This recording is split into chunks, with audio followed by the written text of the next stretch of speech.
Hey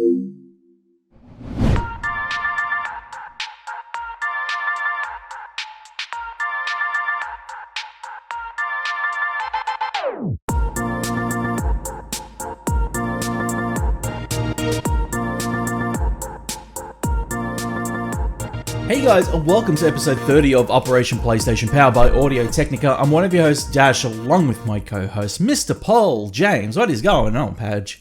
Just work. I have not sat down and properly played games in any steady fashion in quite some time. It's quite distressing, actually. Really?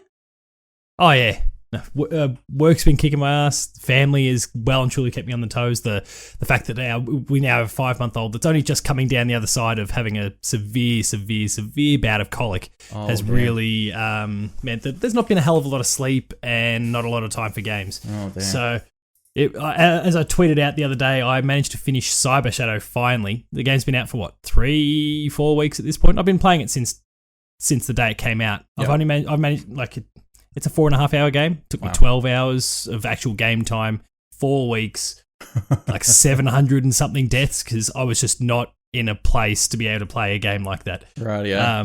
But I still enjoyed it. But we finally got there, so now we move on to bigger and embargo better things, titles that are also that going you to take can't me a talk about. long time. Yeah, exactly. I don't know where I'm going to find the time, but I'm going to do it. I was going to say, the title that you're referring to, I don't even know how you're going to find the time to play that one, but anyway, guys. I will skip days at work. If you didn't know, that's terrible. You're a teacher, Padge. Think of the children. This is Operation PlayStation.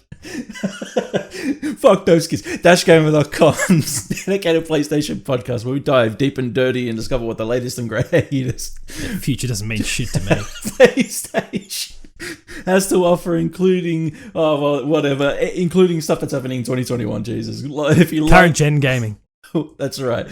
If you like what you hear, make sure that you subscribe to us over on SoundCloud, iTunes, and Spotify. Give us those cheeky 5-star ratings. They surely help us out. And also catch the VOD over on dashgamer.com and on YouTube. Subscribe, hit that bell. Give us a like, leave us a comment. It surely helps us out. Give us your housekeeping, Patch.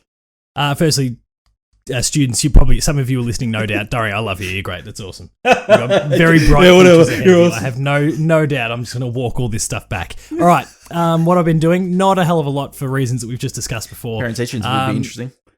Hey, parent teachers. Yeah, let's not discuss those. Look, plenty of video stuff, but even then, the well is dry. Few of the Player 2 team members have stepped up big time in the last few days to get us through the week. But I've rolled out a lot of stuff recently, so plenty to go check out there.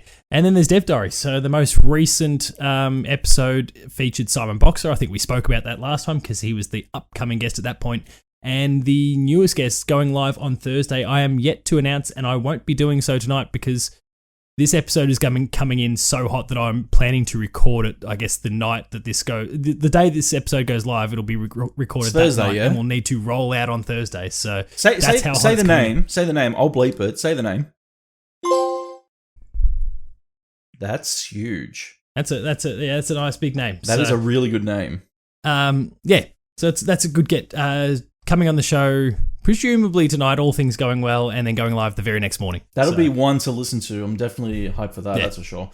So you better bleep this shit out. Yeah, I will. Make sure you guys actually subscribe to Dev Diary because that's actually a really interesting guest. Like I followed that person's career since before the industry and kind of in the industry and now in the industry. So it's really that's nice because that person hit me up to ask to come on the show, which was kind of cool. Really? Yeah.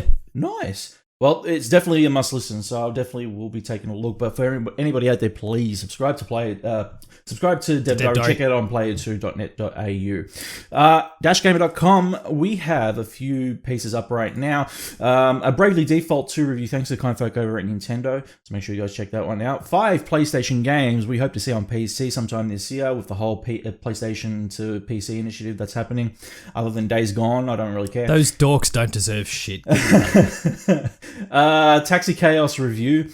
Make sure you guys read that more than anything. Nier Automata is the best game you haven't played yet. An opinion piece that I wrote up. That's actually doing pretty well, so make sure you guys check that one out. In light of International Women's Day 2021. Gaming's toughest heroines. So make sure you guys check out that article. Demon Slayer, Mugen Train review, and Earwig and the Witch, thanks to the kind folk over at Madman Entertainment who provided passes for me to go check that out in cinema. Padge, without wasting any more time, let's jump into the news. Alright, Padge, the first bit of news comes by way of Adam Bankhurst over at IGN, who says Sony State of Play, everything announced at the PlayStation news event. Now, the State of Play is kind of old news because it was a couple of weeks ago and everything. Literally just after our last episode. I know, right? But it made this episode into a bumper episode. So. Yeah, exactly. Every time this happens. But nah, not that bad. We're usually on top of it, but this one we got a little bit unlucky. That's all right. Adam says on IGN, Sony have given us a brand new State of Play that aims to give us a look at what the future holds for both PlayStation 5 and PlayStation 4. Here is every new announcement from the State of Play, including Final Fantasy VII Remake, INTERGRADE, a deep dive for Returnal, Canon Bridge of Spirits, release date, and more. So we'll quickly go through everything and then we'll kind of touch base on it. So yeah, there was an update announced to Final Fantasy VII, which is getting a graphical upgrade. We're going to touch on that again in a moment anyway. We will, the next definitely article. Will, so. Yes. Final Fantasy VII Remake INTERGRADE is basically an upgrade, a graphical upgrade to Remake for PlayStation 5. Better enhanced performance, better visuals. Looks great, and it includes what was it? Yuffie's Adventure. The Yuffie DLC, yeah, which we'll touch on in a second. Yeah. Canon Bridge of Spirits will be released on August 24. Really excited for it. I think. Disappointed about the release date. I think we discussed it on the show the other month when that trailer came out. That kind of had a whole bunch of release dates that the PlayStation then walked back. It said March for this game. Like, you beauty. That's right. This time of year is the perfect time for that. August 24th. I'm sure it'll do fantastic as well. But man, let's got to wait another 4 months now. Hey man, better off. You got so many games to play coming up, man. It is going to be crazy. Well, yeah. Given what I'm now reviewing, I probably wouldn't have had the time for it on the spot. We're going to be reflecting on this. Yeah, we're going to go to the end of the year and be reflecting on this entire year and the amount of. You can say Kenna's the game of the year. Well, don't go too far, Paul. But anyway, hey, you never know. I'll put my flag in the dirt. Oh, wow. Okay. Returnal Deep Dive shows more of Housemarque's upcoming game. I want to talk about this in a little more detail. I want to keep going. We'll come back to each of these titles, basically, but I want to highlight that for a second. But I do want to come back and talk about it in more detail. Oddworld Soulstorm. Don't care. PlayStation Plus, though, that's it's a big deal in that sense that that Lorne Lanning isn't getting as much money as he hoped. Yeah. I mean, the last few games have been there, but like it's coming out day and date. That's a good get for PlayStation. It's okay. Look, Oddworld is overrated, so. God, you have some bad takes. Hey, dude, look, I'm sorry, but they are those games are overrated. Okay, they really maybe you just really don't know how to appreciate them properly. No, but overrated. let's keep moving on because we do have other topics to discuss. Like 100 minutes of news today. I know. Crash Bandicoot 4. It's about time. PS5 version showcased as well. Really excited this week for the update later this week, which is really cool. Multiplayer dodgeball game Knockout gets a new look and beta. Couldn't care. I don't like. It looks kind of cool, but I don't see it succeeding. That's the problem here. Yeah. Absolved developer Slowcap reveals Sifu. This one is definitely on my radar. This looks really, really good, dude. The internet got real hard over this one. It looks awesome, like a very much a fast-paced, a rapid-paced action adventure fighter brawler. Yeah. Really. So it looks really, really good. Hyperlight Drifter developer Heart Machine Solar Ash arrives on PS4 and PS5 in 2021. This game looks great. My concern is that it also looks a hell of like a title we played just at the launch of the PS5. Yeah. You know which one I'm talking about, right? Yes. Yeah. It's concerning me. I mean, the game's going to be fantastic and they've got such an incredible pedigree, but I can't help but look at it and go, I've played this before. Yeah, the Pathless, exactly. Yeah. That's what I said. I was discussing with Drew last episode of Dash Game Podcast, and I said to him, I go, why does this look so much like the Pathless? Yeah, in terms of its gameplay, it looks like a lot like it. Visually, there's a lot of hyperlight in it, laid on top of that Pathless kind of mechanical fusion. But that's gonna be a hard one to break with. The next game, not so much. That's an easy one to just ignore. Before we move on to that though, it very much I do want to talk about that one. It very much is the art style the gameplay, very much an aesthetic, and I can understand what they're going for, but the problem is very much sitting here going, wow, did they just kind of say, oh, let's just implement as much pathless as we can into this? Or it's just... Well, I mean, no, they clearly didn't, but it's just kind of, it's one of those things that you get every now and then where, you know, multiple developers have the same sort of idea at the same sort of time, and they discover after the fact that, holy shit, someone else was doing kind of the same thing we are. Yeah, it's an unfortunate circumstance, but I mean, look, it looks good. I love this kind of retro wave neon kind of look to it. It has, so it looks all right. Yeah, the next one. God. First gameplay of Five Nights at Freddy's Security. Fuck off. This gives me the shits because this is so obviously a business deal. Yeah. There's nothing more to it than that. Like, it's PlayStation money. would It's a not license. be putting their weight behind this if it weren't for the fact that there's been money exchanged in this particular case. And, you know, let's be clear, you know, Solar Ash and Oddworld are in the same boat. Like, they're cash deals that have occurred here because those games have featured at every single state of play since the PS5 one first got, you know, revealed in the middle of the year. Yeah. But this it's one's a harder pill to swallow. Well, the problem it's more obvious than the others, I guess. the problem is now with Five Nights at Freddy's, it's been overdone. The series is, I can't say dead, but it's had its day. Like, everybody knows what Five Nights at Freddy is. It's nothing new, and anything you expect from the property itself is just going to be the same shit over and over, and that's the... Yeah.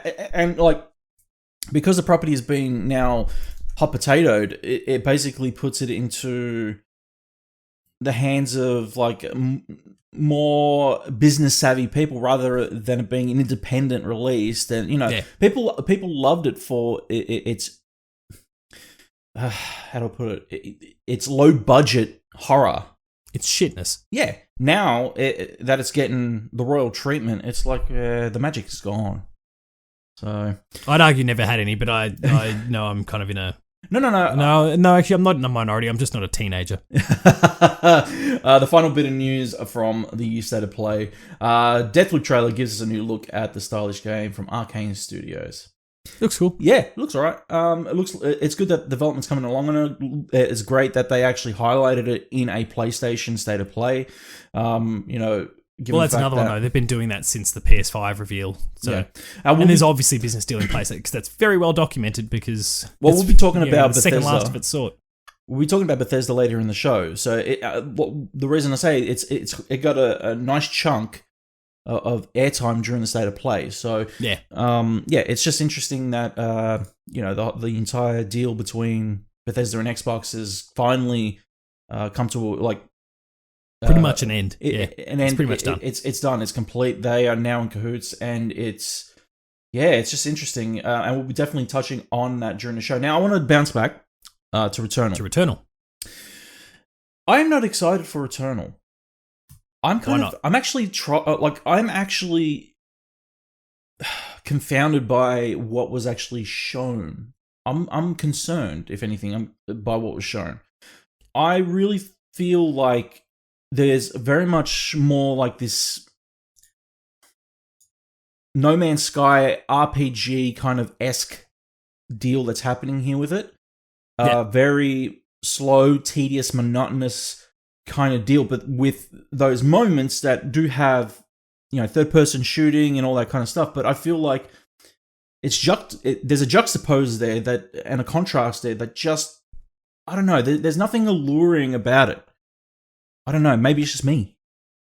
I mean, there's been plenty of concerns expressed by people out there about the game. And I think the thing that's kind of hurting at the moment is not necessarily the quality of the game. In fact, I know we haven't seen a hell of a lot, but what I'm looking at, I'm quite impressed by. What the game is suffering from at the moment is still a relative lack of exposure. People haven't been able to see this game it's an arcade game at its core. It's a that's also another concern at its core, and we're not seeing that loop yet. Why? We're seeing little slices of, well, because they want to. They're trying to pitch it and budget and present it like it's your AAA PlayStation exclusive, your traditional AAA PlayStation exclusive, which is glitz and glamour and whatnot. But it's not. You know, action. And it will be. But the nature of that gameplay loop is very, very different. And they don't want to do anything yet. Anyway, you don't get to cheap. show the world what that's going to look like, because as soon as people go, oh, so I'm playing it for like 10 minutes and then I die and I'm kind of starting again, and my progress, I'm only inching forward in terms of a narrative. It's not an Uncharted or God of War arc or something like that I'm actually following. Though it's there, it's the way it's presented that's going to be very different. That could potentially push people away. But the problem is that for the likes of us, those of us who do know what Housemarque is about, that do, that potentially are really keen to get in on it, we're not seeing what that whole loop is going to look like yet, and so people are kind of confused as to what the game actually is.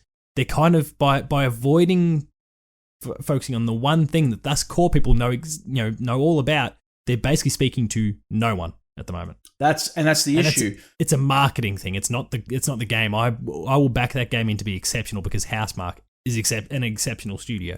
But they do amazing things. The marketing is letting the game down at the moment, and there might be a state of play dedicated to it. Look, I hope Demon Souls. I hope so, because right now I understand nothing, and that's an issue. And for someone, we need to see a gameplay, like a run, an attempted run that starts and ends. Maybe it's half an hour long or something like that, and we see how progression works. We get to see all these systems. We see some improvement, and then we die. Yeah, and how we start again. Yeah, I mean, okay. That's okay, but as somebody in within the journalistic side of the industry who understands what they're trying to present here, that's fine. But for somebody who's also trying to perceive it as just a gamer who's watching excited for games, I'm not excited. Yeah, no, we need to see more, and I think it falls at the feet of marketing at the moment as opposed to the game, the product itself. Padge, connecting to this article, we also have an article from Push Square. This one comes by way of Robert Ramsey over at Push Square, who says, Final Fantasy VII Remake Yuffie DLC detail will be 2 chapters long. He goes on, Square Enix has released some finer details on episode Yuffie, the Final Fantasy VII Remake DLC that will be exclusive to PlayStation 5 once Final Fantasy VII Remake INTERGRADE launches this summer. And I've seen a lot of people actually say the following: finally a reason to own a PlayStation 5. Well, only because it's been forced on them. But Spider-Man? Yeah. Demon Souls. Demon Souls is definitely one of those. As shown in the reveal trailer, you'll be playing as the young ninja throughout the escapade, and you'll be joined by a new character named Sonnen. Sonnen isn't actually fully playable in battle, but Yuffie will be able to pull off tag team attacks with his help. What's more, Yuffie's giant shuriken weapon lets her fight at any range, which would allow for some degree of strategy.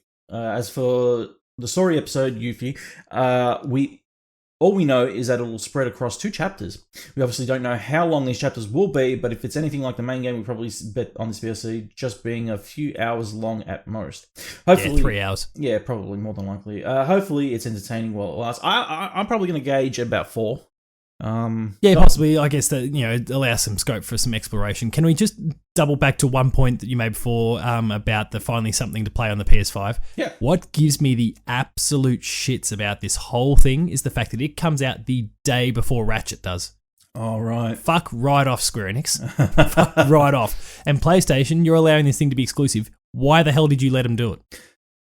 Well, there's obviously a business deal here. So it's not. Again, it's not.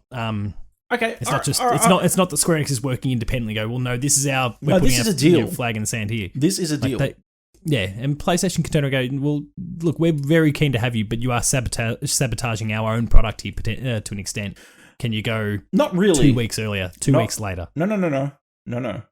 Because I believe they're coming to a deal within also allowing the game to be on PlayStation Plus. And they're essentially giving the game away for free to a majority of owners of the PlayStation 4 and PlayStation 5. Yeah, but it's useless if you go to play that game on the PS5 anyway. No. What are you talking about? Like the PlayStation Plus person. Don't get the upgrade. I know that. Yeah, you don't get the upgrade. Yeah, I know that. I'm well aware. But what I'm saying is, you'll still have to pay out if you want that PS5 version. Yeah. Unless of course you've got the original digital version or a physical version like I've got, and a lot of us have because Final Fantasy VII Collector's Edition. Yeah, let's do it. Speaking of which, give me the first class edition, please. Which I brought up last night. I hope they do. The day before Ratchet just gives me the shits. Oh, look, I don't think it's that big of a deal. Well, it's 2-3 hours long, but in terms of just giving Ratchet room to breathe, and PlayStation is at least in small part a part of this conversation in terms of them determining what the date is, and to go that particular date, I feel like that's them. I don't know. Are we going with another marketing mistake by PlayStation? No. Look, I feel that there's a compromise here, and the compromise being that with the base game being available now for PlayStation Plus subscribers, it allows people to experience the game that we've been playing for the last year, and that's up to them whether they want to turn around and spend the money on an upgraded version of the title. Just as we did at launch. We bought the game at launch. We're the ones that, the faithful, like the devout, that actually turn around and gave them money for their title. For the people who have PlayStation Plus, here's the game for free. If you want the Yuffie DLC, you now have an incentive to upgrade the game. That's great for Square Enix and their bottom line. I mean, again, because PlayStation will be part of the conversation that determines the specific release date for Intergrade. Yeah. And for them to go, June 10, you want to go June 10? You're still talking about this bloody thing. Where, oh, yeah. Paul, I'll put it this way. There's a really good chance that on the same day we might actually see, they might even reveal it beforehand, that Final Fantasy VII Remake is coming to PC and Xbox Series X. Okay? Nah. You do not... Paul, you can't deny... The exclusivity is up on April 10th. They can't say anything for another month. But once that exclusivity is gone, guess what? Square Enix can do whatever the hell they want with that base game. I would wager, and it's only... I'm talking out my ass here. I would wager that PlayStation has extended that via this Intergrade deal. It's hard to guarantee that, because when you think about it, the PlayStation 5 version and the PS4 version are two different versions of the game. They can turn around and go, oh, no, don't get us wrong. Xbox Series X owners and PC owners are getting the original version. PlayStation 5 is going to have an exclusive upgraded version with greater graphics, zero loading times, and all that kind of stuff. Yeah, I could see that, but they're not getting Intergrade or whatever. Mm-mm. Not for a while, anyway. No. That'll be another year. For sure, that's another year exclusive. So, and the Yuffie DLC for sure, another year exclusive. So, yeah, it's hard. I don't know, but I can see where you're coming from. I can see the argument. I don't think it's as big of a deal. Speaking about it, this one comes by way. Perfect segue to Ratchet. That's right. This one comes by way of PlayStation Lifestyle. Without a pop-up there. This one comes by way of Chandler Wood over at PlayStation Lifestyle, who says, Ratchet and Clank PS4 free now via Sony's Play at Home initiative. More free games to be announced. So for those that aren't aware, the PlayStation the Play at Home initiative was introduced last year during the COVID-19 pandemic. I mentioned this on Dash Game Podcast, where I said that Australia's kind of in a position right now where we're opening back up and we're doing really well. With the rest of the world, for us, this is a bonus. Yeah. For the rest of the world, not so much. They're still pretty much, I don't know how to put it, but yeah. They're not coping with the pandemic at the moment. So Sony pretty much giving them a freebie here. So announced last month, PlayStation players can now get Ratchet and Clank PS4 free via the Sony Play at Home initiative, which sees Sony offering incentives for players to follow lockdown guidelines and mitigate spread during the pandemic. Ratchet and Clank is free for everyone with no strings attached until 8 p.m. Pacific Daylight Time on March 31. Once you redeem the game, it's yours to keep, download, and play forever. You don't need to be a PlayStation Plus subscriber either, and PS5 players can also get it and play via backwards compatibility. In fact, you don't even need a console to redeem the game. Head over to the PlayStation Store now via web and add it to your library. That's very cool. It's very, very cool. It's one of 4 games. Yeah. We're going to see more. That's right. Good chance that we'll see some major hits come to this initiative, considering that they've already given us a big bonus like Ratchet and Clank. Do you reckon The Last of Us Remastered is going to be part of this bundle, considering that number 2 is now out? I don't know. I got no idea. That's a weird one. I mean, they've given it away on PlayStation Plus in the last year or so anyway, so I wonder if they're gonna if they look at that and go, this would be a fantastic choice for us, but the problem is we've recently given it away, so people are just going to go, well, what, you're giving this away to like 10 people? But my counter to that is I think they've also given Ratchet away free on PlayStation Plus, unless I'm blurring that with the fact that it's free for PlayStation Plus on the PS5. I can't remember now at some point, so... I only bring that up because I think it would be a great game to include part of the initiative because, like I said, everybody and their mother pretty much has played it except for a small handful.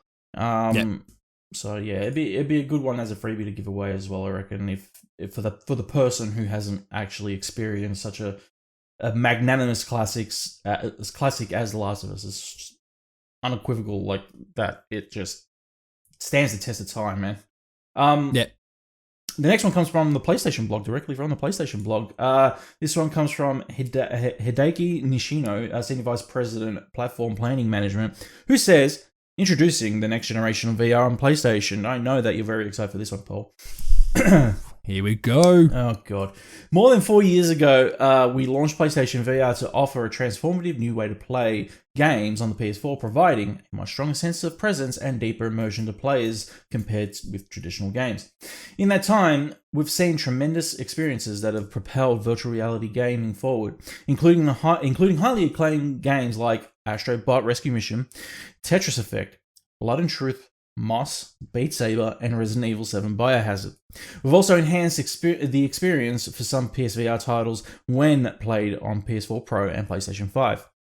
Today, I'm pleased to share that our next generation VR system will be coming to PlayStation 5, enabling the ultimate entertainment experience with dramatic leaps in performance and interactivity. Players will feel an even greater sense of presence and become even more immersed in the game worlds once they put on the new headset. We're continuing to innovate with our new VR system so that our fans can continue to enjoy the unique experiences that are synonymous with PlayStation. We're taking what we've learned since since launching PSVR on PS4 to develop a next-gen VR system that enhances everything from resolution and field of view to tracking and input. It will connect to PS5 with a single cord to simplify setup and improve ease of use while enabling a high-fidelity visual experience. I feel like it's that USB-C port at the front of the PlayStation that I think we suggested a while back anyway. We've been saying we've been pretty much the only ones that have been saying that. It has to be. To me, that feels really obvious. Just make sure that one cord. Can we make sure it's really, really long? I don't want it kind of lingering out this way as it drags towards the floor. Well, there's no reason for him not to do that. It just needs to drop straight to the floor and then run up to the PlayStation. I don't... Okay, here's the issue. It's just an extra tripping hazard. It's another thing to get tangled in. Here's the issue, and I feel like the design could be of two aspects here.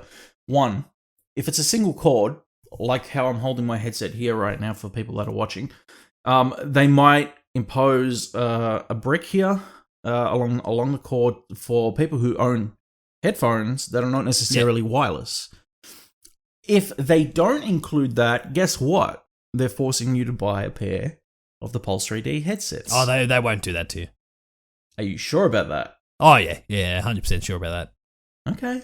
All right. That's interesting. That's a real dick consumer move. Well, it's proprietary. Spend $500-$600 on our VR unit, and here spend up some money again. They'll do what they did last time, where they'll have the little brick, and they might give you some dodgy little earbuds or whatever that'll do the job. Like they'll make sure that you're able to just go straight out the gate. Because also, what does that say to someone who doesn't have a Bluetooth headset straight away? Yeah. You've bought this thing and you can't hear any of it. Or just, use your TV speakers. That's not going to go down well. More on PSVR. This one comes by way of Sammy Barker over at Push Square. Is this Sony's next-gen PSVR controller? Finger tracking, adaptive triggers, and haptic feedbacks. There's a patent here. There's a picture of a patent here on Push Square that actually shows it off a little bit. While the PlayStation Move controllers have outlived their life expectancy by a dramatic margin, the end is nearing for Sony's sex toy-shaped one. It's a good way to put it, I tell you. Thanks, Sammy. Alongside the announcement of a next-gen PlayStation VR headset last week, the organization also teased that it's busy beavering away on a pair of brand new motion devices which will utilize technology from the DualSense. And a patent dug up by GamesIndustry.biz has potentially given us our first glimpse. While the manufacturer files paperwork for all kinds of wild ideas, including fruit-based peripherals, which we'll get into in a second, the application for new, quote, control apparatus, end quote, sounds like it could potentially evolve into a genuine retail product. It details 2 handsets with small LED panels. Perhaps most interesting of all is that the documents reference adaptive triggers like the PS5's, like the DualSense, as well as haptic feedback. It also discusses finger tracking, technology we know Sony's been exploring, and discusses how the functionality could pair with the aforementioned haptic feedback to create the sensation of holding physical objects. It sounds potentially expensive, but it would be transformative in terms of the kind of experiences that would be possible in virtual reality. The technology is at its best when it's tactile, and while PS Move 1s were able to provide a rudimentary demonstration of that, new handsets like this would add an entire new dimension to experiences. Okay. Look, I think it was good that Sony kind of were able to recycle, I'm going to put it that way. You could say reuse, but I'd say recycle the PlayStation Move controllers to utilize PlayStation VR with the cameras and everything else. But they were kind of aesthetically off, if I can put it that way. These controllers look more in line with what a VR controller, pretty much like an industry standard VR controller looks like, kind of like the HTC Vive and the Oculus Rift and everything. It looks good. I'm glad that they're implementing some of the features from the DualSense as well. What I assume they mean like some of the haptics and so there's going to be vibrations that'll go through it, and there'll also be the adaptive triggers. So basically, if you're shooting something in the game, you feel the recoil. So it'd be quite interesting to see how they implement it. What are your quick thoughts on this, Padge? How long until they announce the AIM controller 2? No, I mean, look, I'm super down for. You prefaced it when we even began the last article. Like, I'm super down for PSVR, and PSVR 2 specifically. Like the Move controllers had well and truly outstayed their welcome. And the core idea that seems to be underpinning what the new motion controls will be looks pretty solid, and in the ballpark with what we're seeing elsewhere. So this is a good sign. The next one comes from Adam Jessica over at Tech Radar, who says 6 new PSVR games are on the way. Here's everything you need to know. This is for your sex toy controller VR. Yes. Actually, before we do jump in, need to make sure we're really clear on that. Do you think they're going to make it? You think they're going to make game exclusive titles for PlayStation 5 VR? We've got a story coming up about that. Okay. Anyway, Sony recently announced its successor to its PSVR that will, quote, enable the ultimate entertainment experience with dramatic leaps in performance and interactivity, end quote. But that doesn't mean it's giving up on the aging PS4 peripheral just yet. Sony said it was delighted by the enthusiasm we saw from the community, that was a quote, around the recent announcement of its next-generation VR system, which we believe will be called PSVR 2. Okay. The company has 6 new PSVR games on the way and rolled out the announcements every 30 minutes as part of its PSVR Spotlight event on March 3rd. Excuse me. Read on for a roundup. Read on up. Yeah. Basically, there's a roundup of it. Doom 3 VR edition, Song in the Smoke 2021, Fracked Summer 2021, or Fracked. I believe, as I've learned, it's Fracked. It's Fracked. I Expect You to Die 2, The Spy and the Liar, and Zenith. No, more to go. Oh, there's more. After the fall. Yep, sorry. Yeah, that's it. That's it. There were 6. Anything that catches your eye there? I mean, I know there's a lot of love for I Expect You to Die. As kind of quirky as it is, there's a lot of love for that game. So it's good to see that one's getting a sequel. After the Fall's really interesting. We've seen it kind of pop up previously. It's from the team that did Arizona Sunshine. Oh, okay. So that's kind of cool sort of concept there. Zenith is a really interesting one because it's an MMO. Yeah. Like a VR MMO just doesn't. I can't picture it only because the whole idea is you meant to spend hours and hours and hours in it. And I guess people have done it with things like Skyrim VR and whatnot, but like it's a big ask. Song in the Smoke looks really cool, and Doom VR or Doom 3 VR is Doom 3, but in VR, I could see it probably working better than Doom VFR simply because Doom 3 lent more into kind of a horror sort of thing because it was so dark. And obviously that was, restrictions somewhat from technology at the time, but the fact that it's such a dark game means that things will just kind of pop out of nowhere, and that's going to be terrifying in VR. Look, you know how I feel about VR. I think it's been okay on PlayStation. I am going to wait on PSVR 2 and see what the public says before I actually jump in. And the reason that is because I just felt like there was a little bit of a letdown in terms of the quality in, the hardware itself. So I don't know. I don't know what they're promising here. Maybe there's an overpromise or something. But there's more news on PSVR 2 here. This one comes by way of Sammy Barker over at Push Square, who says Blood and Truth's London studio says next project has, quote, huge potential. Developer aims to leverage that to the max. They go on, what's British-based first-party developer London studio up to? There were rumors a few years back that it was creating a Horizon Zero Dawn spin-off for PlayStation VR, but that speculation has dried up as of late. Given the studio's recent releases, including PSVR Worlds and Blood and Truth, it's probably safe to assume that the team's busy beavering away, again that word, on Sony's next-gen virtual reality headset, but we'll need to sit tight for confirmation on that front.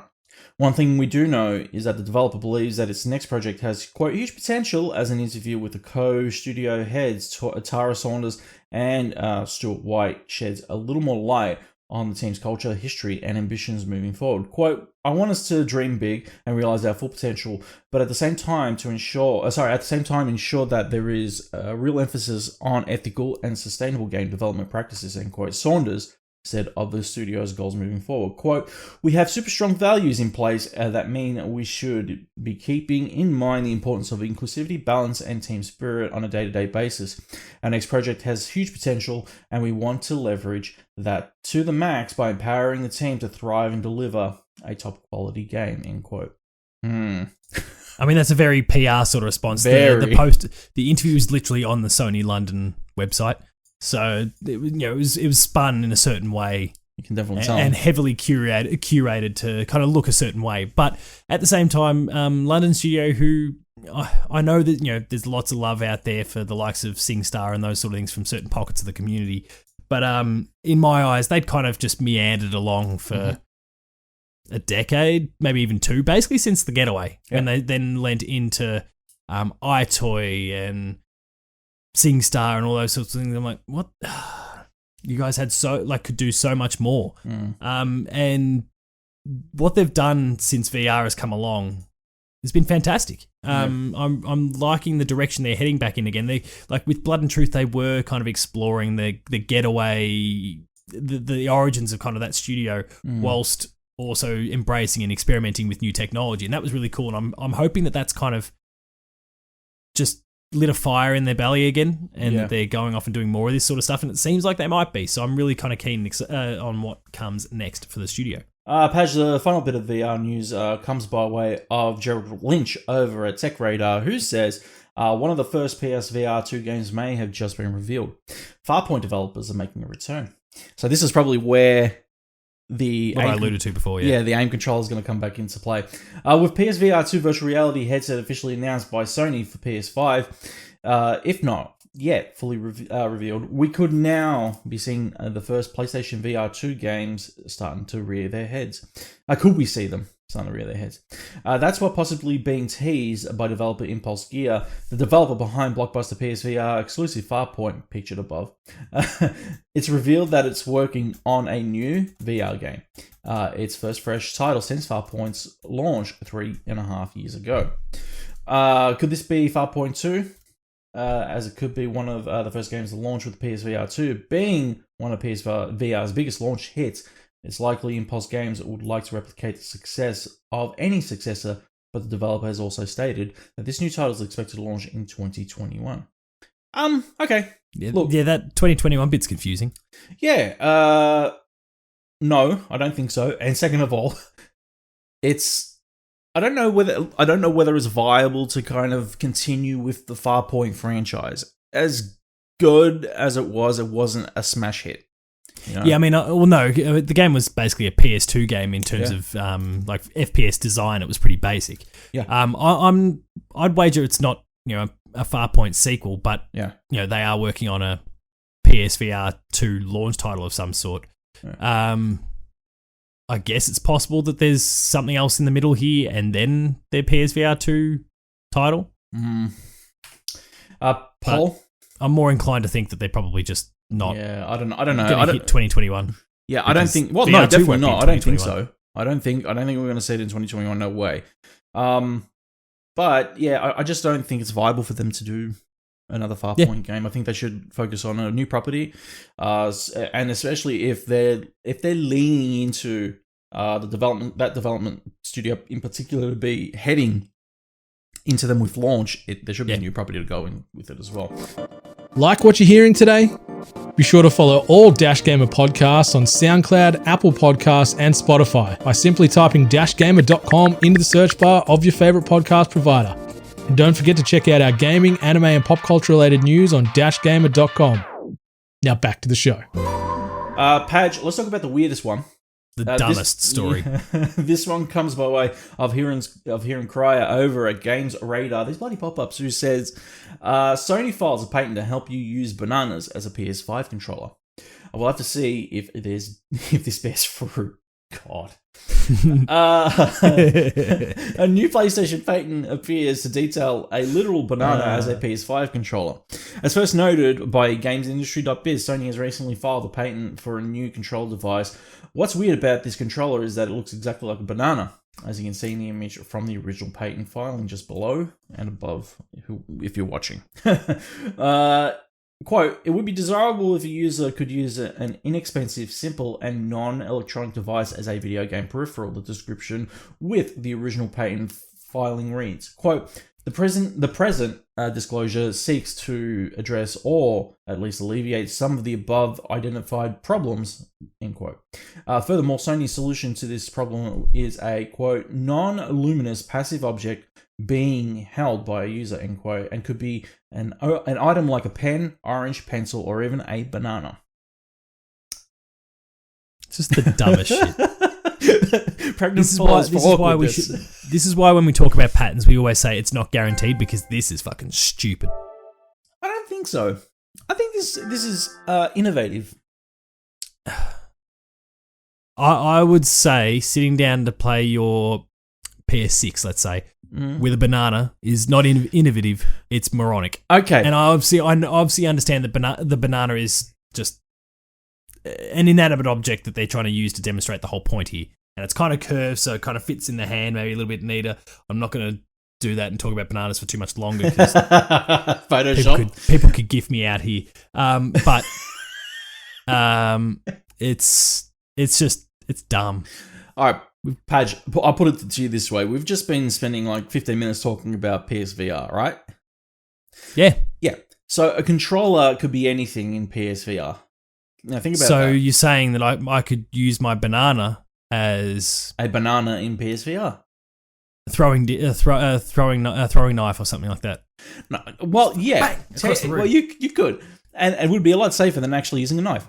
But yeah, but I'll probably end up throwing the banana, and my wife's going to say, "Why the fuck is there banana on the wall?" And I was getting right into it, and I threw my ninja star. I think they're trying something different. You look at it, and you're right. It's an inanimate object, and it could be anything that we can use. That's the thing. It could be a mug. It could be a cup. It could be anything, right? So in that circumstance, I can understand what they're trying to pitch. Whether or not it'll come to fruition, that's another story in itself. It will not. Well, but that's in play of what's going to happen. I believe this is going to work in tandem with VR. This is what they're aiming towards. They're not aiming this towards, oh, okay, what am I going to do? Play Horizon Forbidden West with my banana. That's not going to happen. So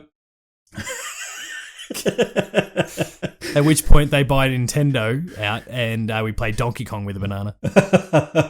But yeah, it's just, I think that the aim of the game here is to basically be able to scan the inanimate object before you enter VR, and then like while you're in VR, you're able to use whatever controller that's imposed or implied or whatever for an authentic experience. You understand what I'm saying?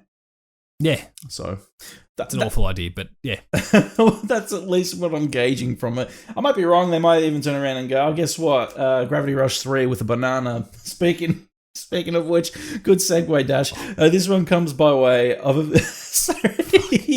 Sorry, this one comes by Sony Parker over at Push Square. This is also the saddest story of the episode. It really is. So Sony officially confirms reorganization of Japan studio. Reorganization. That's a bad way to put it. But anyway, destruction. Yeah, more like just we've shut it down. Sony has officially confirmed that it's, quote, reorganizing Japan studio effective 1st of April. One of the oldest first parties teams within the platform holders stable will be restructured around Team Asobi, the developer of the recent Astro's Playroom, as well as Astrobot Rescue Mission and the Playroom VR. A statement shared with IGN explains, quote, in an effort to further strengthen business operations, Sony Interactive Entertainment can confirm PlayStation Studios Japan Studio will be reorganized into a new organization on the 1st of April. Japan Studio will be recentered to Team Asobi, the creative... Yeah, we already know that. More interestingly, the manufacturer has confirmed that any external production roles will be, quote, concentrated within the global functions of PlayStation Studios, end quote. In addition to the internal projects, Japan Studio is perhaps best known for its collaborations like Bloodborne, which it made with From Software, and Everybody's Golf, which it made with Clap Hands. Of course, it also, it's really known for other titles like Gravity Rush and everything else. So this is sad. This is big sad. I was expecting at least another Gravity Rush game, given the fact that, Gravity Rush is awesome, and I like Gravity Rush, and I wanted a Gravity Rush game, and I'm a weeb. So you absolutely are a weeb. Paul, you love this game too, so don't lie. Anyway, what are your thoughts on this closure? I mean, look, it's a shame. Their pedigree is enormous, but I guess at the end of the day, there was maybe a degree of writing on the wall. The output since the PS3 has just continued to just drop off. You had a bit of early support for the Vita, and probably would have been the best team to keep the Vita, to keep pumping out stuff for the Vita, except that PlayStation didn't even allow Japan Studio to keep supporting the Vita. So that platform was just living and breathing only based on third-party support or indies. So they kind of screwed them over there, like they screwed over a couple studios when it came to the Vita. Yeah. PS4, like we've basically seen nothing. Yeah. Gravity Rush 2, Knack, Loco Roco remasters. Yeah. Like it's just been... They've been trailing away for quite some time, and it's a shame because there's still some unbelievable talent there. But they have lost a lot of people also in recent weeks and months, and maybe that's because the writing was on the wall and they knew it was coming and they got out in front of it. Yeah. But before the restructure, dozens, hundreds of other colleagues will follow them out the door. I hope that whatever happens, though, okay, we're recentering this thing around Team Asobi, but then as a result, Team Asobi starts to grow, and Team Asobi basically becomes Japan's studio again, like a studio of that sort of scale. But they're going, let's go back to square one with a team that we know is working, that created a core concept that people love, and then let's build it up and up and up and up and out. Well, there's a good chance that Gravity Rush can make its way to Team Asobi. I believe that when they say, we're reorganizing Japan Studio over to Team Asobi, that means also the properties that they were developing or were fond of, we're fond of. And that does include games like Gravity Rush. Like the IP itself has got clout, especially within PlayStation, especially within PlayStation Vita circles. It had a cult following, but I believe it very niche. Yeah, I still believe that it had enough respect for such a franchise to. Oh, look, it wasn't expensive for them to make. No, that's what I mean. Like that. Like I said, it can be pursued further, and shelving. But it'll be a long time though. It'll be a long time before we see anything that was kind of ex Japan Studio, simply because they're going from square one again. Yeah.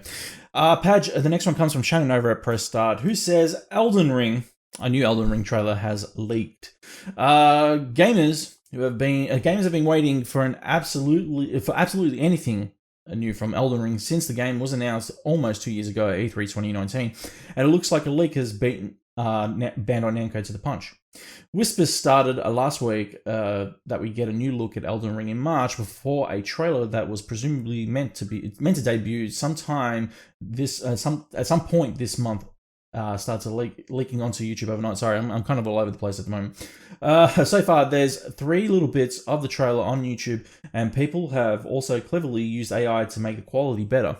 Clearly, this isn't really how the trailer should be viewed, and it doesn't look to be the whole thing. So it's still exciting to know that we're getting close to new footage and information for the game.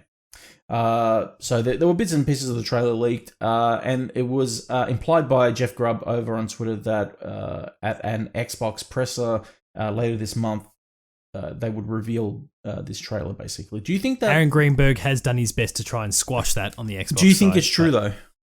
I think we're going to see it very soon, but I don't think it's going to be this Xbox thing. I'm going to talk. I've got more theories on that we'll talk about in sync with our next story. Yeah, but what I really enjoy the most is that with the whole, like, they've upscaled the video here, to try and improve the quality with the AI and stuff. Yeah, I love how in the space of a week, maybe 2, we've gone from upgrading Rick Astley, that video, the just forcing everyone to get Rick roll by looking at how unbelievable that video, that very music smooth video now very looks. Smooth. To okay, let's go from Rick Astley to Elden Ring. Next step is to update that. So, it's funny natural. It makes sense. It's funny. This trailer, the first look I had of this trailer was actually from a guy that I actually know in person. He works over at Xbox Era. He calls himself Nick Baker.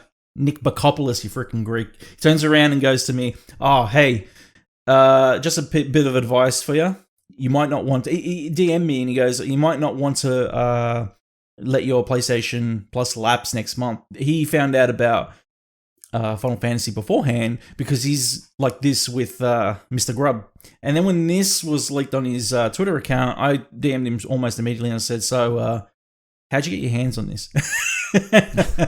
So yeah, and it was implied that insiders within the industry had their hands on this trailer. Well, they had a viewing of this trailer beforehand. Yeah, and that's totally what happened. Like, someone's then gone and Schreier recorded on their shitty 2010 phone or whatever. Yeah, Schreier confirmed it. Schreier confirmed that the industry had a early viewing of this trailer behind closed doors at some point. Yeah, very top end of the industry, but yeah, no doubt about it. In connection to this story, this one comes by way of Wesley Yinpool over at Eurogamer, who says Tales of Arise re-emerges with a fresh trailer and promise of news in the spring. Is this right, Paul? That's the news. All right, there we go. You haven't seen the trailer? No, yet? I have. I even tweeted out because I saw the voice actor. I heard one of the voice actors, and I asked if it was that person, which is Erica Limbeck. I believe it's Erica Limbeck voicing in the trailer. But anyway, Tales of Arise has re-emerged with a fresh new trailer and promise of news in the spring. Bandai Namco published the familiar trailer below. It ends with the note to say news is coming spring 2021. I'm not going to keep repeating the same thing because that's pretty much what it is. A trailer has re-emerged. Spring 2021, we're getting some news. Paul, give me your thoughts.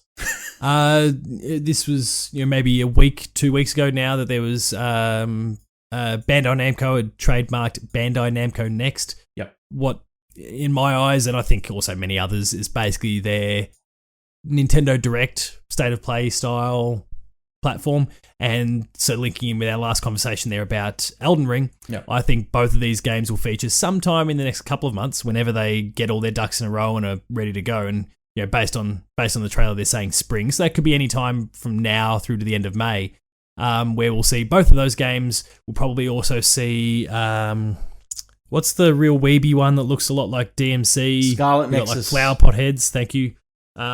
And a few other bits and pieces that are all under the Bandai Namco umbrella. Ni no Kuni 3, because that's a thing. Near Replicant. So they've got plenty of options. Yeah, that'll be interesting time wise because obviously that game is coming out in that Square spring window. Technically Bandai Namco publishing, yeah. Yeah, so I think there's a lot that can come of this, but I think it will all fit under the the Bamco Next. That's correct. Bamco Next thing. So, mate, let's move on to the next one. This one comes by way of Semi Barker over at Push Square. This is an interesting one. Naughty Dog urges fans to remain patient as it has, quote, several cool things on the way. Factions when? It's nearing a year since The Last of Us Part 2 released and subsequently secured virtual every award available. And so some fans are pondering, what's next for Naughty Dog? We know that the team is working on a fully fledged multiplayer game set within the series of post-apocalyptic universe, but many had anticipated seeing it by now. Of course, it's worth remembering that we're in the midst of a global pandemic, which will have heavily affected workflows. Neil Druckmann, the developer's co-president, has acknowledged fans' thirst for new information on Twitter, and he's urged patience for the time being. Quote, "We have several cool things we can't wait to share with you," end quote, he teased. Quote, "As soon as we can, we will." If anything, Naughty Dog and Druckmann, the kings of please be patient. You know? Outside of Square Enix, of course, because they're the ones that Final Fantasy iconized that particular phrase. Look, obviously, Factions is the primary thing they're working on at the moment, because they've already made that commitment. I wouldn't rule out possibility of some sort of DLC that maybe in the similar sort of fashion to Final Fantasy VII is maybe exclusive to PS5. Yeah. But in the same model, the model of Left Behind. But beyond that, we're not going to hear about what their next big proper core project is, whether it's The Last of Us Part 3, whether it's a new IP, whether they go back to Uncharted or whatever it is, whatever it is they do. We're not going to be hearing about that for a while, and the pandemic has seen to that this thing's a long way off. So we've got another story that's just like it. Yeah, talking about that, a tweet from Corey Barlog that states, "I don't know who needs to hear this, certainly not me. I've never heard of it." But when.it's.done. Period. Which he Very means, gift too. Which he means God of War 2 or Ragnarok or whatever they're going to call it. When it's done, it's done. That's when it's going to get released. For the love of God, leave the poor man alone. Even you, Paul, leave the poor man alone. No, but I don't want to talk about God of Ragnarok unless he's got something to say about it, of course. I just want him to come on Dev Diary. Corey, I want you to share your story with me. There's so many questions I've got to ask about your time away from Sony and those sorts of things. I love that the top commenters, Andrew Goldfarb, saying it's nice of you to tweet this for the Elden Ring fans. But this, he's having to tweet this out because there was the presentation kind of recently. What's his name? Jim Ryan came out and said some stuff. Yeah. Mentioned Horizon. Mentioned Ratchet. Mentioned everything under the sun. Mentioned that Gran Turismo 7, which we'll talk about shortly, was delayed. Yeah. And then did not talk about God of War. And so everyone's naturally jumping to the conclusion, well, see, we told you it's not coming out in 2021. But he'll be getting bombarded with other questions as well. It's an easy one for him to get out there and shut down as much as he possibly can anyway. Most definitely. Padge, the next one comes by way, we're going to have to start getting through some of these. The next one comes by way of Tom Warren over at The Verge, who says, EU approves Microsoft's $7.5 billion Bethesda acquisition. This is the big one. The European Commission has approved Microsoft's $7.5 billion deal to acquire ZeniMax Media, the parent company of Doom and Fallout studio Bethesda Softworks. Microsoft's deal has been approved by the EU without conditions, as it, quote, does not raise serious doubts as to its compatibility with common marketing, quote. The acquisition required EU approval before Microsoft could finalize the Bethesda deal and bring future games to its Xbox Games Pass subscription. Quote, the Commission concluded that the proposed acquisition would raise no competition concerns, given the combined entity's limited market position upstream and the presence of strong downstream competitors in distribution of video games, end quote, says a European Commission statement.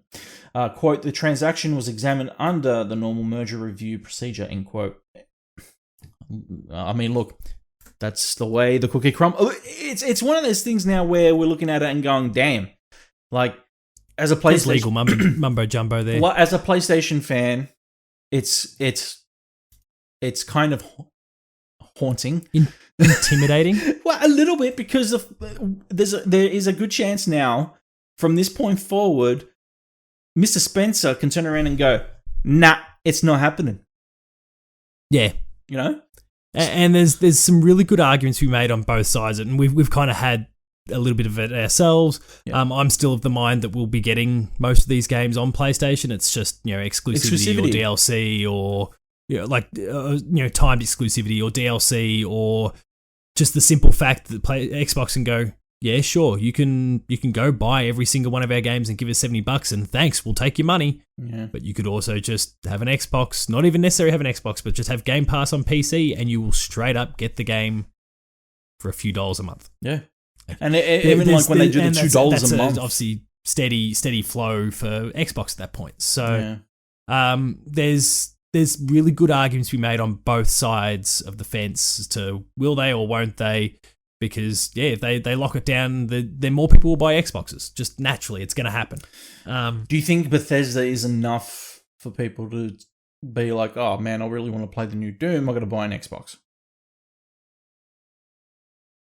Compared to, man, the new Uncharted looks really good, I've got to buy PlayStation. No, would I say they're as powerful? Not necessarily, especially if you're going to say Doom. But... Fallout or Elder Scrolls, mate. Elder Scrolls, yeah, that's right. So, yeah. The next one comes from Shannon over at Press Start Poll, who says, with more PlayStation exclusives are coming to PC starting with Days Gone. This is what I implied to at the start of the show. So, following in the footsteps of Horizon Zero Dawn and Death Stranding to some degree, Sony has confirmed that more PlayStation exclusives are set to come to PC with Days Gone later this year. In an interview with GQ, Sony Interactive Entertainment President Jim Ryan said there was no adverse reaction to releasing Horizon Zero Dawn on PC, and outside of the fact that it didn't fucking work. Hey, like I said, my copy worked tremendously. I don't understand how everybody had problems. I had nothing, not one problem. I mean, I wouldn't be able to speak to it because I'm not a dork playing it on PC, but I had to review it. The overwhelming number of stories have been that it didn't work very well. You got lucky from what it sounds like. Well, it was on my brand new computer, so I guess maybe. It's different. It's a different play in 2021 than it has been in previous years, he says. Quote, we assess the exercise in two ways. Firstly, in terms of straightforward success with the activity of publishing the game on PC, people liked it and they bought it, Ryan said. This is in reference to Horizon, obviously. The interview goes on to say that, quote, a whole slate of them, end quote, are on the way with Days Gone this autumn. This was quickly confirmed in a post by Ben Studio. Okay, yeah, so I alluded to this at the beginning of the show because I have an opinion piece I wrote up over the weekend right now on Dash Gamer that says 5 games that we'd love to see on PC as well, and I included some titles, that I believe would really, really help elevate PlayStation's presence on PC, like God of War obviously would be at the top of everybody's requests, so I just feel like even the Uncharted Nathan Drake collection and Uncharted 4 on PC would be a massive get. Or even would be beneficial for PlayStation to release on PC now because, let's face it, with Naughty Dog ending their tenure with Uncharted and it going to another developer, presumably Sony San Diego, we presume that that's what's happening, and it would be a great selling point for people who don't own a PlayStation 5, to make the jump. So to console gaming. No, for sure. So this is a great initiative. This is a great plan by Sony. Any quick thoughts on this one, Paul?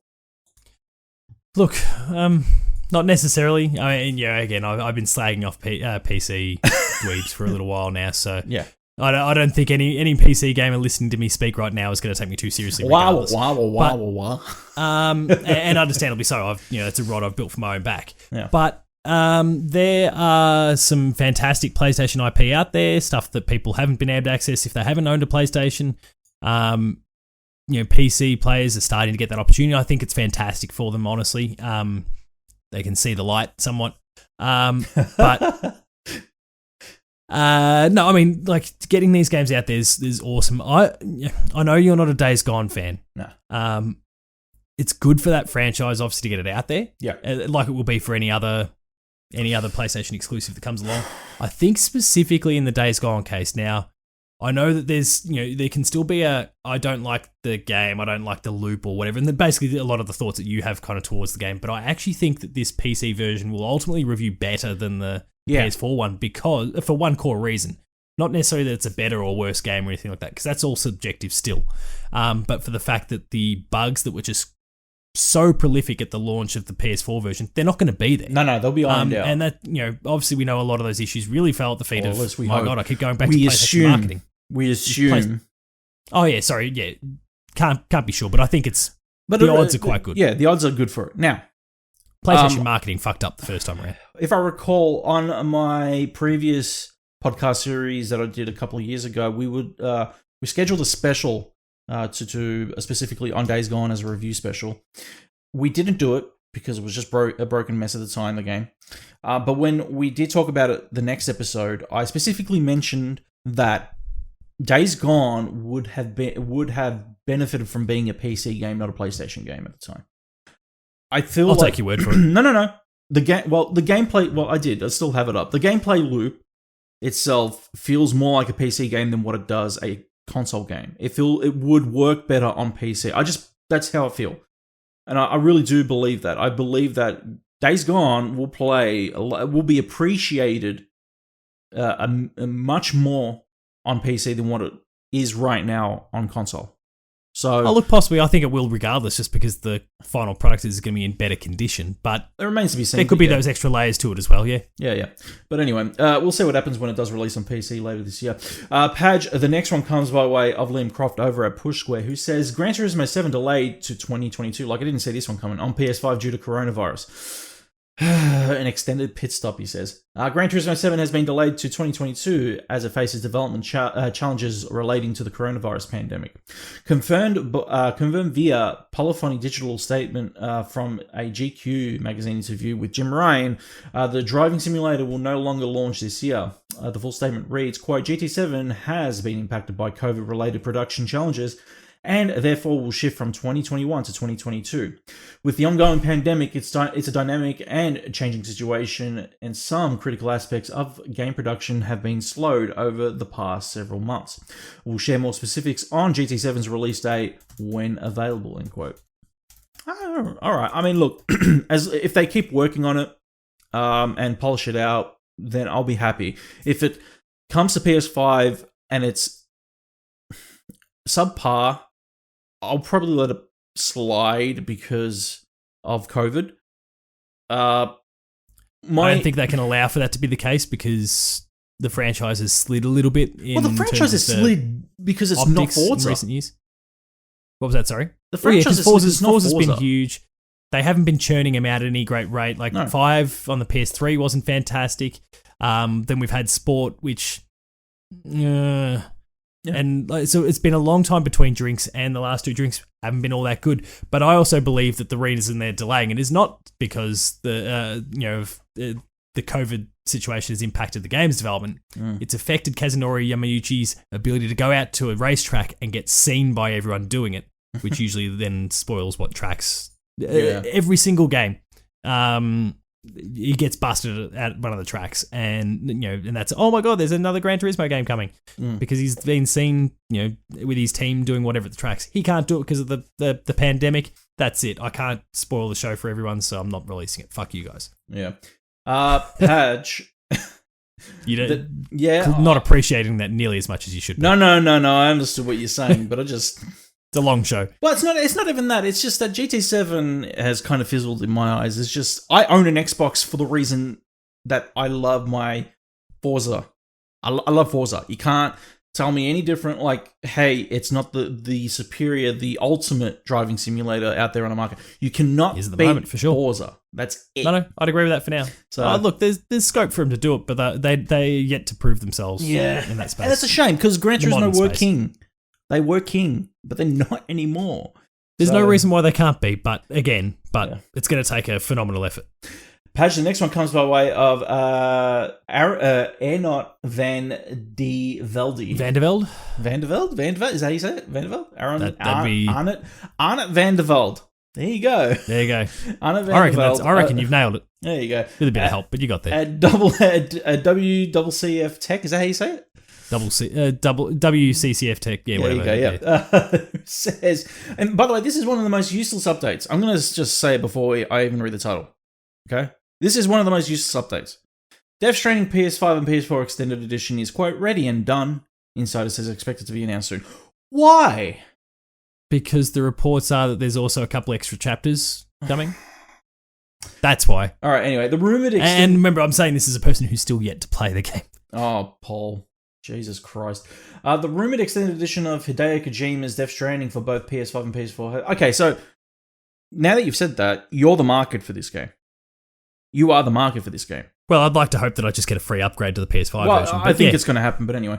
The rumored extended edition of Hideo Kojima's Death Stranding for both PS5 and PS4 have been ready for quite some time now, and is expected to be announced soon, an insider said. Earlier this year, we reported that an extended edition of Death Stranding for both PlayStation 5 and PlayStation 4 should be on its way. Although not officially confirmed by either Sony or Kojima Productions in any way, this version is said to pack a new story content as well. At least, that's what reputable Reset Era insider Navtra said back in January this year. Unfortunately, to date, we're still waiting for Sony and Kojima to announce these extended PS5 and PS4 versions of the game. From the looks of it, with the above-mentioned rumor making its way around the web, where we weren't the only ones expecting it to be announced during last week's PlayStation State of Play broadcast. In a different thread on the Reset Era forums, Navtra writes to have fully expected an announcement last week, as the extended version of the game has been ready and done for quite some time now. You want to know where it's going to show up? Yeah, go on. Uncle Phil is going to be... You really think Mr. Spencer is going to have it in the bag? The fact that this is syncing up with there was an interview, and I know he could be trolling at this point because everyone knows that they're paying. Everyone's paying very close attention to the state of his room every single time he goes in on the video. Yeah, and he puts a little clue in everything. We did see the statue from Kojima Productions there, so you know there's reason. No, look. It's still an outside possibility because, you know, Sony helped bankroll this thing. If you're putting that game on Xbox, that means that you're running Guerrilla's Decima engine on there, which is a whole other thing as well that Sony may not want a bar of. Yeah. It's not like it's MLB, for example. Yeah. But I guess there's a remote possibility of it, given what Phil's up to. Hey, Paul, you're probably going to have to read the next one because I can't access it because they want me to subscribe. So go right ahead, Paul. You've been reading too much of Jason Schreier's stuff. Yeah, so please go right ahead. All right, so the next story is from Bloomberg, as you might have been indicated, as a gigantic ad just pops up on my screen. Yeah. Electronic Arts removes multiplayer mode from Dragon Age game in big pivot. This is from Jason Schreier at Bloomberg, who says video game publisher Electronic Arts Inc. has made a major pivot on the next game in the popular Dragon Age series, allowing the developers to remove all planned multiplayer components from the game, according to people familiar with the matter. Dragon Age is this is Jason talking to kind of the less knowledgeable non-games folk. EA-owned developer BioWare, blah, blah, blah, blah, blah. In recent months, it has transformed into a single-player only game after EA was stung by a recent multiplayer flop, that being Anthem. I mean, that's the core of the article, really. I won't delve too much into it since you can't actually project it onto the screen. I can't even pull it up, yeah. So the key is here that off the back of what's happened with Anthem, EA has gone, maybe we shouldn't keep pushing you down this online path. And so Dragon Age 4 is going on to become a single-player game once again, which it should never have deviated from in the first place. That was fucking stupid, EA, / anyone at BioWare who thought it was a good idea as well. But I reckon that sort of decision also is why the likes of Casey Hudson and whatnot left. No, we can't get around this. We've seen what's happened with Anthem. You're trying to make us do it again. We're out. And they've finally woken up to it at some point, maybe with the likes of Casey and those sorts of people leaving, potentially even citing that as a core reason. Everything that's happened with Anthem, okay, we need to let this studio do what this studio does. Let them get back to their roots.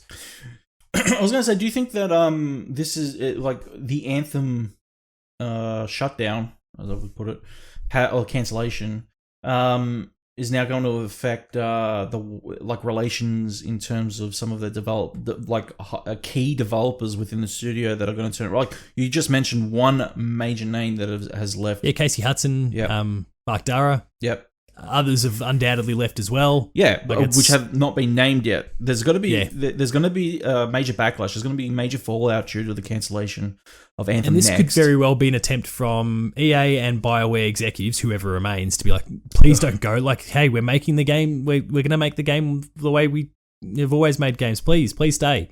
How long do you think this they can hang on for? BioWare? Yeah. Oh, no, they're safe. No. They're fine. No. In terms of actually, how long do you think they can convince some key developers to stick around before they decide, nah, it's... Well, at this point, it boils down to, okay, they've said one thing, now they need to follow through on it. If they do, people stick around because there's still... I firmly have the mind that BioWare magic is still there. But it's been just stretched in a million different directions that it's just not supposed to naturally be stretched in. That's caused the flop that we've seen in, specifically in Anthem. Obviously, Andromeda had its issues, but that was... they just didn't get the core team doing it, and it was just a team that didn't necessarily know the IP at the level that they needed to be able to create the experience they should have. I agree. And again, that game, copped a bit of a beating as well because of how it, play, like the actual technical aspects at launch as well. Yeah. I think the potential's still there with the studio, but they're desperately trying to hang on to their talent right now. I agree. Paj, the next one comes from Dom Papayat over at VG247, who says, looks like many more Square Enix remakes are on the way. This is a very much a thrust move. Like, yes! I love that. Forever Entertainment will be working with Square Enix on remakes of, quote, several titles, which will reportedly all be from the same, quote, brand that the publisher owns. But what could they be? Look, let's... Chrono Trigger. It's Do it, you cowards. Well, I don't know, but it'll be Chrono Trigger. It'll be more Final Fantasy. Paul? What are they going to... No. What? You wouldn't want to see Final like, Fantasy 9 remade? Not by them.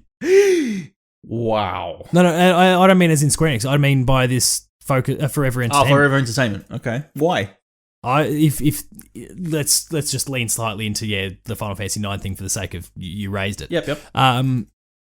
If they were to remake that game, I want it to be a core Square Enix team in the exact same way that they realized, we can't have what's the team that was working on 7 Remake initially? They went on to do Dragon Ball Kakarot afterwards.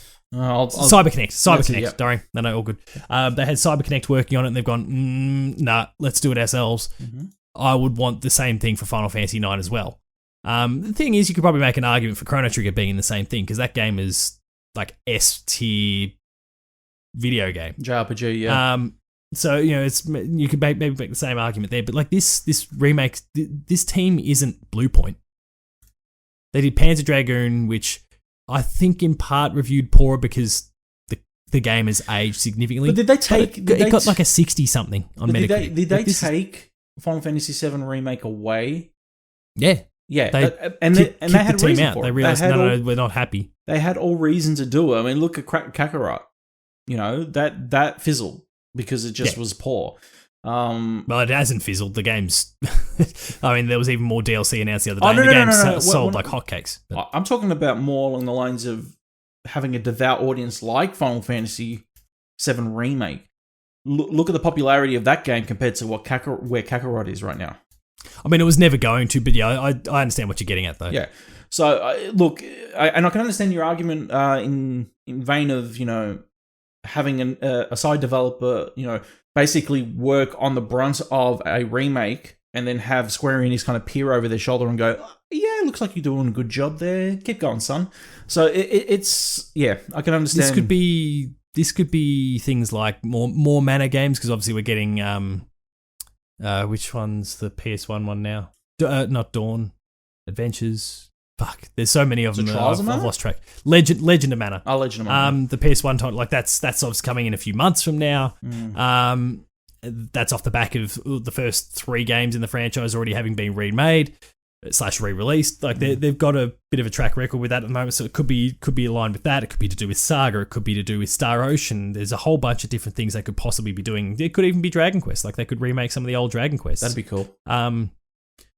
Though I'd argue that within Square Enix, Dragon Quest is probably in the same pantheon as Final Fantasy to them because obviously they are a Japanese company and Dragon Quest is so far bigger than Final Fantasy over there. it could also be, Final to do with Fantasy their 9. Western. It could be the Western stuff as well. Like it could be Tomb Raider. What would you? Okay, so how would you feel if they were saying, okay, we're going to do Final Fantasy 8 and then 9?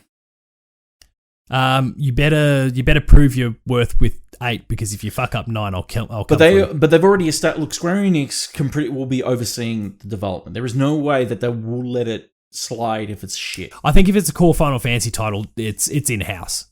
Final Fantasy is just too important to them, and I do think Dragon Quest is probably in the same boat. Those So IP are just too important to them. It's the next rung down from those two that's all plausible, and I guess because it's been gone so long that the Chrono games probably do fall into that bracket, that they are plausible. If the right team comes along and they're going to do it in the right way, we're going to supervise the shit out of you, but it's possible. Well, let's face it. Core Final Fantasy and Dragon Quest is a no-no, I think. Well, let's face it. We won't see another Final Fantasy. Well, we won't see a Final Fantasy follow-up until they're finished with this trilogy. So 16's. If no, you still believe, I'm talking about remake though. Oh, yeah, like another set Final of remakes Fantasy of some remake. sort. We won't see another one until 7's done. So yeah, for sure.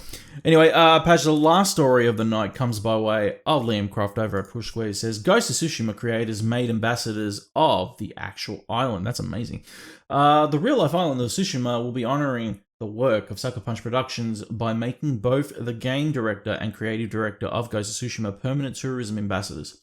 Tsushima Mayor Hiroki Hitakatsu said that this is being done because the pair have, quote, spread the name and history of Tsushima to the whole world and is in such a wonderful way, making them the first ambassadors to be awarded for sharing the name and history of the island through their works.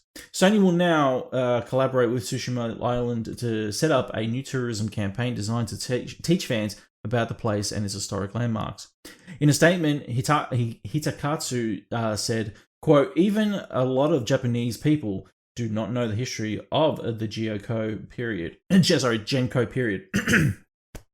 When it comes to the world, the name and location of Tsushima is literally unknown, so I cannot thank them enough for telling our story with such phenomenal graphics and profound stories, end quote. Nate Fox, game director, and Jason Connell, creative director, will receive an award and letter of appreciation to mark their efforts. Mr. Nate Fox, can you please start using your Twitter account? Please. I'll you start doing that and I'll come for you, Nate.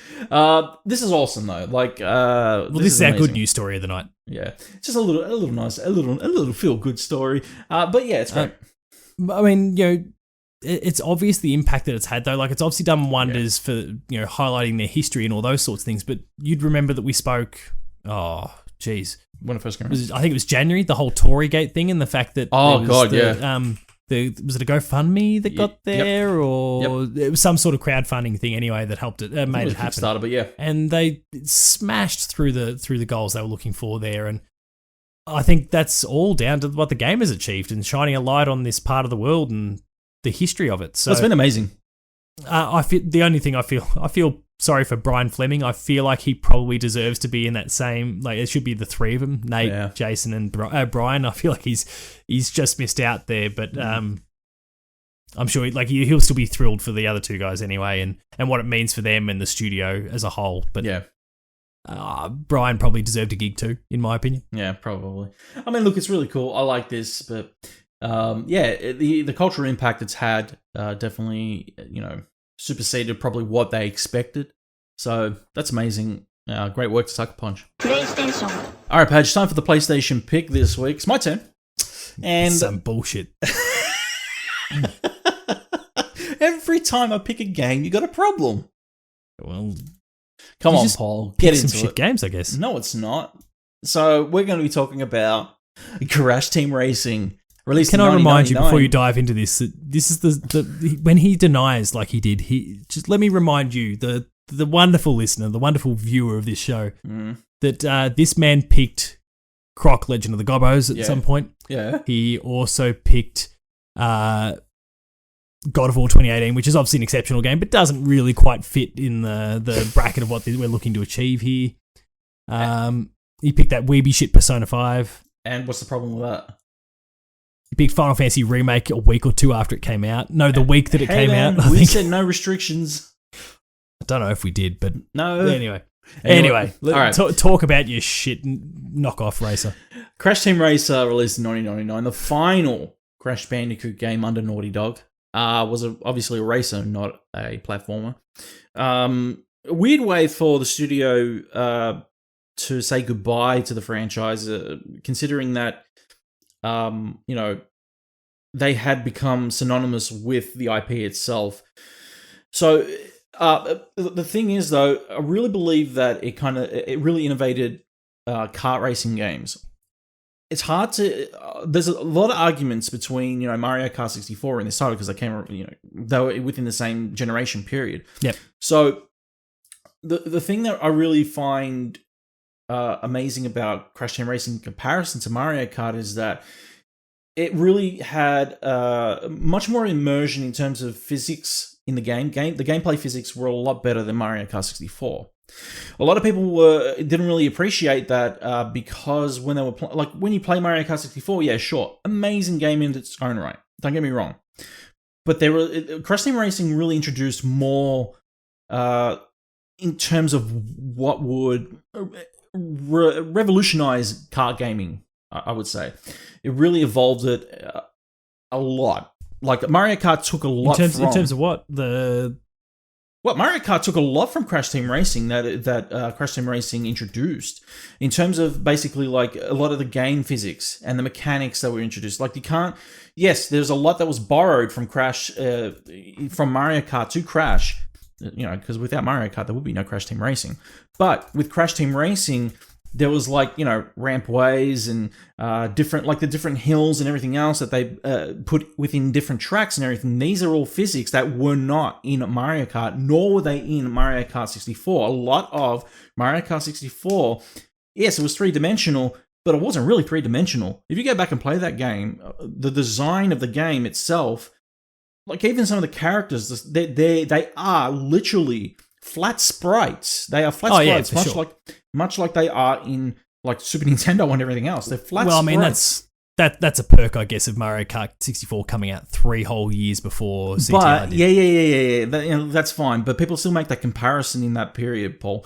And the problem is, right, when you play Mario Kart 64 and if you were to put it side by side with CTR, you could definitely see that CTR is superior because of the way it plays. I'm talking like when you are playing it and you come up to that ramp and you press that boost button and you take off on landing and everything else, and even the implementation of skidding around a corner and hitting the turbo. Those are things that happen in Crash before they happen in Mario Kart. No, I'll give them that. They certainly kind of forced Nintendo, between that and what Rare obviously achieved with Diddy Kong Racing as well. Yeah. They kind of forced Nintendo themselves to take a bit of a look at what they were doing. And so when Double Dash came out, it was instantly the best Mario Kart game ever. I'll still stand by that. I agree with that. Yep. Well, no, Mario Kart 8's probably before Mario Kart 8, but then Double Dash was definitely up until that better. point, it was definitely the best that ever been. And that, in my eyes, smashes Team Racing. Yeah. I know, it's weird things about the balancing and stuff that I don't like about CTR, but I understand why you and others like it. It's just I like it because it was revolutionary for its time, Paul. I can understand your gripes. I definitely understand, and I can empathize with them. But what I'm saying is, with Crash Team Racing and the way it really kind of changed the way you experience kart racing titles. It forced Nintendo's hand, like you said, it forced their hand into really rethinking their blueprint of Mario Kart and how they were going to go ahead into the next generation. You mentioned that the best game was Double Dash. I'd argue that number 7 on 3DS was better. That's pretty damn good too. Yeah. So, but, careful, it will become the House of Mario though. Yeah, exactly. So going back to CTR. We love you guys. Going back to CTR though, CTR was obviously remade on new next gen system or last gen, PlayStation 4, Xbox One, and Nintendo Switch. So if you guys want to experience an upgraded version of it, it's available now. But yeah, still an awesome title. Love it. All right, Padge, it is time for the PlayStation Operation. What is the operation this week? I'm going to keep things real short and sharp. In fact, I'm going to summarize it in 7 words. No. Get Half-Life Alyx on PSVR 2. And specifically, let's say at launch, it needs to be there day one. It's not going to happen. That's how you hit the ground running with this thing. It's not going to happen. Why is it not going to happen? They're not going to have time to do it. Valve doesn't have time. I honestly don't think by the time... Look, it's heavily implied that VR2 is going to make it to holiday season 2021. No. You don't. All the You reporting's suggesting you really believe they don't think I'm so? adamant that's not... I'm adamant it's not till next year. Okay. Go on. And no, I think it's the surest thing in the world that. Well, I won't go. Sorry, that's a very. That's if they start development now. If they start development now on Half-Life to get on to VR2. Well, yeah, I suppose I was going to say start development now would be wrong, but no, they've only just sent out the dev kits, and that's why we're not seeing VR2 this year, by the way. But Valve already has the game done, so it's making it compatible with the controllers, with the headset. Capability wise, it'll be able to run it. I think the most important thing for PlayStation to do in the lead up to the VR2 launch is to get Half-Life Alyx on that thing. It is the biggest VR game. I don't think it's the best VR game. From what I've seen, I've tried it out on other people's headsets, but I haven't had a chance to play it. It's an excellent title, whether it's VR or not. But I don't think it's the best VR title out there. But it is by far and away the biggest and most high profiled. And to have that on your thing at launch, say, hey, we're bringing Half-Life Alyx to the console. Guess what, Xbox? You didn't chose not to go with VR, so you can't play Half-Life. And then on top of whatever else it is they have up their sleeve, I think that's a wonderful way to kick things off and to drive a lot of interest towards your platform. Because that'd be fantastic. There's still a lot of people that can't or won't go PC. Do you see it happening? Oh yeah, I'm.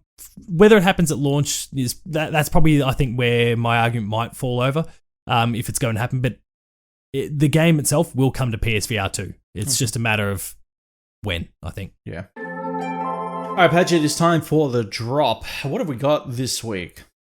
Speaking of really concise and to the point, we have one game. It is Crash Bandicoot 4. It's About Time, coming to PS5 on March 12th. That's it. That is it. Nothing else matters. That is it. That is for the next 2 weeks. That's it.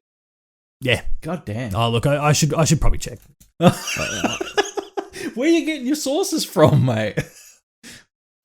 I might have been a bit quick on the trigger and been a bit dismissive. I probably didn't do my due diligence properly. So let's make sure we throw in there.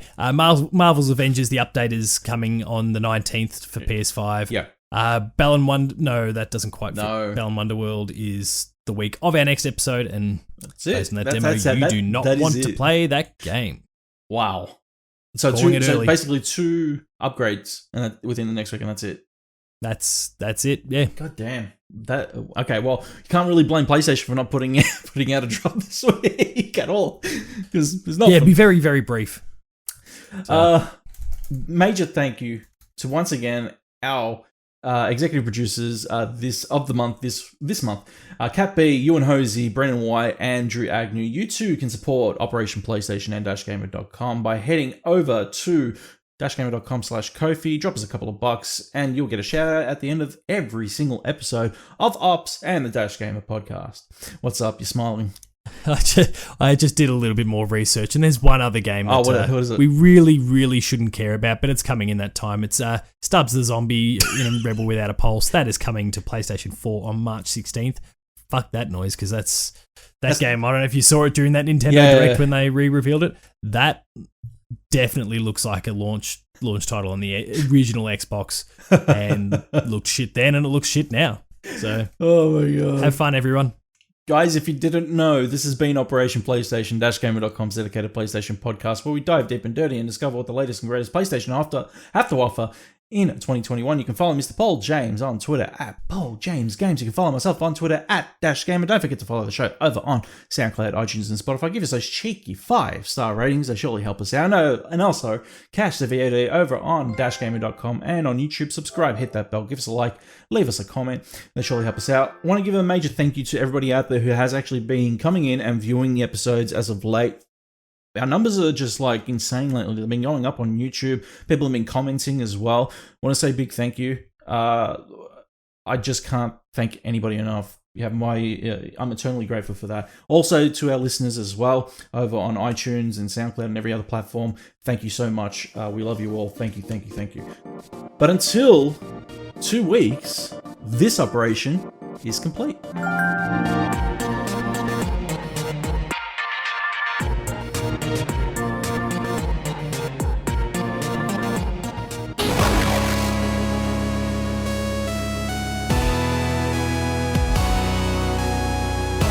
dashgamer.com